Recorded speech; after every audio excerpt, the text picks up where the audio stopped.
Hello my dear friends, welcome to my YouTube channel. आज हम सीखने जा रहे हैं मोस्ट इंपॉर्टेंट वर्ड्स को उनकी हिंदी मीनिंग के साथ में और सिनोनिम के साथ में। अगर आप किसी भी एग्जाम की प्रिपरेशन कर रहे हो, वोकैबुलरी बहुत इंपॉर्टेंट रोल प्ले करता है और आज की ये क्लास बहुत इंपॉर्टेंट है। क्लास को एंड तक देखना। चैनल पे नए हो तो चैनल को सब्सक्राइब करके बेल आइकन प्रेस कर देना।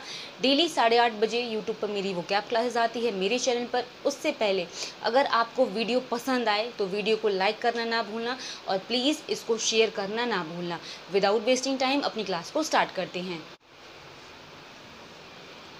सो माय डियर फ्रेंड्स, आज की क्लास का फर्स्ट वर्ड है बीसीच। बीसीच वर्ड न्यू है एंड इम्पॉर्टेंट वर्ड है, जिसका सिंपल सा मतलब होता है प्रार्थना या विनती करना, जिसको हम यूजली प्रे या रिक्वेस्ट कहते हैं, वही होता है बीसीच। कभी भी आपके एग्जाम में ये वर्ड आए, इसका हिंदी मतलब होता है प्रार्थना करना या जिसको हम क्या कहते हैं, मिन्नत करना, किसी के आगे रिक्वेस्ट करना। अगर इसका अपोजिट आपसे कोई पूछ ले तो किसी को ऑर्डर देना या कोई भी आप इम्पोज कर देना, ठीक है, जबरदस्ती लाद देना या आज्ञा हुक्म देना, ठीक है। अगला वर्ड देखो, सुपरफ्लुअस। सुपरफ्लुअस नाउन अगर आपने पढ़ा हो तो सुपरफ्लुअस का क्या मतलब होता है, जिसको हम अतिरिक्त या एडिशनल या एक्स्ट्रा कहते हैं, जिसको मोर देन कहते हैं। मोर देन नीडेड मतलब जितनी ज़रूरत है उससे भी ज़्यादा, जिसको क्या कहते हैं, एक्स्ट्रा या एडिशनल। और ये बहुत ही यूजली ये जो एक्स्ट्रा है, एडिशनल है, आप डे टू डे लाइफ में बहुत ज़्यादा बोलते हो, बट सुपरफ्लुअस वर्ड इतना नहीं बोला जाता। सुपरफ्लुअस नाउन आपने पढ़ा होगा, उसके अंदर क्या होता है, जो हमें ज़रूरत नहीं है वहाँ पर भी नाउन आए, उस सुपरफ्लुअस नाउन में आपने पढ़ा होगा। तो सुपरफ्लुअस का मतलब ही होता है एक्स्ट्रा, एडिशनल, जिसका मतलब होता है अतिरिक्त, मोर देन नीडेड। कभी भी ये आए वर्ड तो आप याद कर सकते हो। नेक्स्ट वर्ड है रंपल। रंपल होता है सिकुड़न, जिसे हम रिंकल्स कहते हैं। जैसे आपने ऐड भी देखा होगा या सुना भी होगा कि बढ़ती एज के साथ में स्किन पर रिंकल्स आ जाते हैं या किसी चीज़ में सिकुड़न आ जाती है, श्रिंक हो जाए, जैसे कपड़े श्रिंक हो जाते हैं, सिकुड़ से जाते हैं, तो श्रिंक हो जाना रिंकल रंपल कहलाता है। रंपल का हिंदी मतलब क्या है, सिकुड़न। नेक्स्ट वर्ड है विडल। विडल का मतलब होता है किसी को भी ललचाना या लुभाना, ठीक है, जिसको हम कोक्स या ल्योर कहते हैं। कोक्स आ जाए, ल्योर आ जाए, ये दोनों ही इंपॉर्टेंट वर्ड हैं, और विडल आ जाए, इन सब का एक ही मतलब होता है किसी को भी ललचाना या उसको प्रलोभन कहलाता है। लालच को ही प्रलोभन हिंदी में कहते हैं, या जिसे आप लुभाना भी कहते हो। नेक्स्ट वर्ड देखो, बॉटलेस। बॉटलेस वर्ड का मतलब होता है जो चीज़ें व्यर्थ या बेकार होती है, जिसे वेन या अनप्रोडक्टिव कहते हैं, ठीक है। जो चीज़ें बेकार हो, वेन वर्ड कभी भी आए इसका मतलब बेकार होता है। अनप्रोडक्टिव यानी जहाँ से कोई प्रोडक्शन ना हो रहा हो, फलदायक ना हो, ठीक है, तो जिसको हम बेकार कह सकते हैं या निरर्थक, या जिसे हम व्यर्थ भी कहते हैं, ठीक है। तो बॉटलेस का मतलब अनप्रोडक्टिव या वेन होता है। यूजलेस भी जिसे आप कह सकते हो। अगला है फ्री बूटर। याद रख लेना, फ्री बूटर का मतलब लुटेरा होता है, जिसे हम चोर, डकैत, लुटेरा जो होते हैं, जिसको हम रेडर या रॉबर भी कहते हैं। रॉबरी आपने सुना होगा, पढ़ा होगा, रॉबर बहुत ही कॉमन वर्ड है, बट फ्री बूटर कॉमन वर्ड नहीं है, लेकिन मतलब बहुत ईजी होता है, जिसका मतलब क्या होता है, लुटेरा, या जिसे हम डाकू कहते हैं, डाकू या लुटेरा। नेक्स्ट वर्ड देखो, क्लैंडेस्टीन। क्लैंडेस्टीन वर्ड का मतलब होता है जो चीज़ें गुप्त या रहस्यमयी हो, छुपी हुई जो चीज़ें हो, सीक्रेट हो, फ्यूटिव हो, ये सारी चीज़ें क्या कहलाती है, क्लैंडेस्टीन भी। ये वर्ड कॉम्प्लिकेटेड सुनने में भी लग रहा है और रेयरली भी यूज वर्ड है, बट इम्पॉर्टेंट वर्ड है, जिसका सिंपल मतलब होता है गुप्त होना या फिर छुपा हुआ होना। अब देखो आगे के words. So my dear friends, next word देखो, वोकेशन। वोकेशन का मतलब होता है कोई भी काम धंधा या कोई व्यवसाय, ठीक है, जिसे हम ऑक्यूपेशन, कोई जॉब कहते हैं। ऑक्यूपेशन या जॉब, ये सारी चीज़ें आपने सुनी होगी, बट अगर कभी वर्ड आए वोकेशन, इसका मतलब भी सेम होता है। बट अगर मैं बोलूँ इसके जगह होता ए, तो ये हो जाता है वेकेशन, और वेकेशन का मतलब क्या होता है, हॉलीडेज, यानी जिसे छुट्टियां कहते हैं, ठीक है। तो ओ और ए का अंतर है, ये पूरा मतलब जो वर्ड है चेंज हो जाएगा विद मीनिंग के साथ में। वेकेशन मतलब हॉलीडेज होता है, वोकेशन मतलब काम धंधा व्यवसाय होता है, रोजगार होता है, ठीक है। तो इसको क्या कहते हैं, कोई भी रोजगार या कोई भी काम धंधा।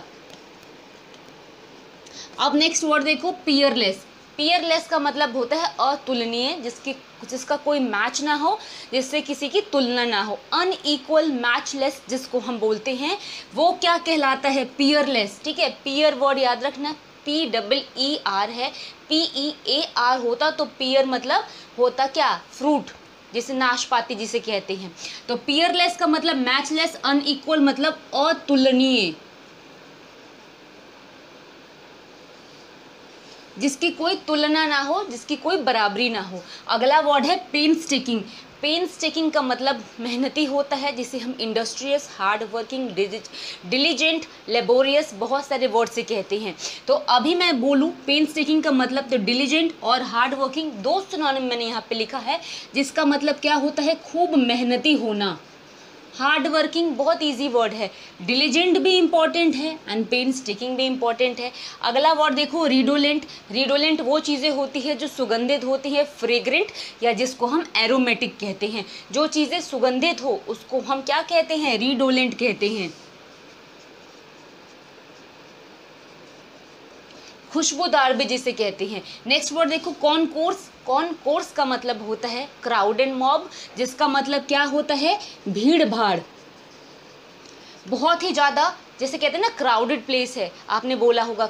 और डिसऑर्डरली मॉब आपने सुना होगा, यानी भगदड़ जिसमें हो जाती है, बहुत ज़्यादा भीड़ भाड़ हो जाती है। तो कॉनकोर्स उसी को कहते हैं। कोर्स, अब आप किसी भी चीज़ का कोर्स करते हो, कौन कोर्स उससे याद कर सकते हो, अगर कोर्स के पहले कौन है तो भीड़ भाड़ का है। ठीक है, अगला है डिसमे। डिसमे का मतलब होता है बेचैनी, जिसको अनईजीनेस कहते हैं एंड क्या कहते हैं? डिसकम्फर्ट कहते हैं। कंफर्ट क्या होता है? जिसके अंदर आप सुविधा से हो। डिसकम्फर्ट और सुविधा वाली, बेचैनी वाली जो स्थिति होती है वही डिसमे कहलाती है। तो इसको क्या कहते हैं? बेचैनी। अगला वर्ड देखो, लिएबल। लिएबल का मतलब होता है जब आप किसी चीज़ के लिए रिस्पॉन्सिबल हो या तो अकाउंटेबल हो। रिस्पॉन्सिबल होना, अकाउंटेबल होना या लिएबल होना मतलब उत्तरदायी होना, किसी चीज़ के लिए आपकी जिम्मेवारी होना। ठीक है, कहते हैं ना कि तुम ही रिस्पॉन्सिबल हो, यानी तुम जिम्मेदार हो, तुम उत्तरदायी हो इसके लिए। तो इसका मतलब होता है उत्तरदायी होना या होता है जिम्मेदार होना। अब देखो आगे के words. So my dear friends, next word है प्रून। प्रून वर्ड का मतलब होता है कट या ट्रिम। जैसे कि आप जाते हैं सैलून में, बालों की कटिंग कराते हैं, ट्रिमिंग कराते हैं, तो इसको हिंदी में क्या कहते हैं? कटाई छटाई, काटना छाटना, वही प्रून कहलाता है। कट करना, ट्रिम करना यानी काटना, छांटना क्या कहलाता है? प्रून कहलाता है। प्रून वर्ड का मतलब कट एंड ट्रिम होता है। नेक्स्ट वर्ड देखो, ब्रीच। ब्रीच का मतलब होता है किसी चीज़ का उल्लंघन करना। For an example, traffic rules का उल्लंघन होता है। स्कूल में बहुत सारे बच्चे कोई भी काम ना करके रूल्स का उल्लंघन करते हैं। बेसिकली क्या होता है? किसी नियम कानून का उल्लंघन करना, उसको तोड़ना, इन्फ्रिंज करना, वॉयलेट करना कहलाता है ब्रीच, जिसका क्या मतलब होता है? उल्लंघन, यानी नियमों का पालन ना करना, उसको तोड़ना कहलाता है बीसीज। और बीसीज को अगर रिप्लेस करना हो तो इन्फ्रिंज या वॉयलेट, इन सारे वर्ड से भी हम कर सकते हैं, क्योंकि ये सारे उसके सिनोनिम है यानी पर्यायवाची है। अगला वर्ड है बेस्मर्च, जिसका मतलब है गंदा करना। और गंदा को यूजली हम बचपन से डर्टी सुनते आए हैं, और डर्टी हो, बी फाउल हो, या तो ये इंपॉर्टेंट वर्ड है बेस्मर्च हो, जिसका मतलब क्या होता है? गंदा करना। नेक्स्ट वर्ड देखो, वेफेरर, जिसका मतलब होता है यात्री। और यात्री को हम यूजली ट्रेवलर या पैसेंजर वर्ड से कहते हैं ना कि ट्रेवलर है, यात्री है। आपने सुना होगा यात्रीगण कृपया ध्यान दें रेलवे स्टेशन पर। तो अगर मैं बात करूँ वेफेरर, इसका मतलब भी क्या होता है? यात्री। अगला वर्ड है मॉडिकम। मॉडिकम का मतलब है कण मात्र, यानी बहुत ही छोटी क्वांटिटी किसी चीज़ की, छोटा अमाउंट, यानी पार्टिकल या स्मॉल अमाउंट। पार्टिकल्स पढ़े होंगे आपने, ठीक है, साइंस में तो पार्टिकल्स पढ़े होंगे। छोटे छोटे जो कण होते हैं, छोटा अमाउंट में कोई भी चीज़ हो, वो मॉडिकम कहलाती है। तो छोटा या फिर जिसको हम कण मात्र कहते हैं। अगला वर्ड देखो, वर्ड है कॉन्सेंसस, जिसका मतलब होता है मेल या सर्वसम्मति से। जब कोई भी चीज़ का एग्रीमेंट हो, हार्मनी हो, सबकी राय एक हो, सर्वसम्मति हो, वो क्या कहलाता है? कॉन्सेंसस, जिसको अकॉर्ड या हार्मनी भी कहते हैं, हिंदी में मेल कहते हैं या सर्वसम्मति कहते हैं। So my dear friends, 20 word की इंपॉर्टेंट क्लास थी जो अभी फिनिश हो रही है। अगर आपको थोड़ी सी भी ये वीडियो पसंद आई हो, अगर आप कुछ भी समझ में आए हो, तो प्लीज़ वीडियो को लाइक कर देना और ज़्यादा से ज़्यादा बच्चों तक शेयर कर देना, ताकि अगर किसी को भी इस तरह की क्लासेस की इम्पोर्टेंस हो तो उसको वो मिल सके। तो माय डियर फ्रेंड्स, अब हम मिलेंगे कल की क्लास में। तब तक के लिए थैंक्स फॉर वॉचिंग।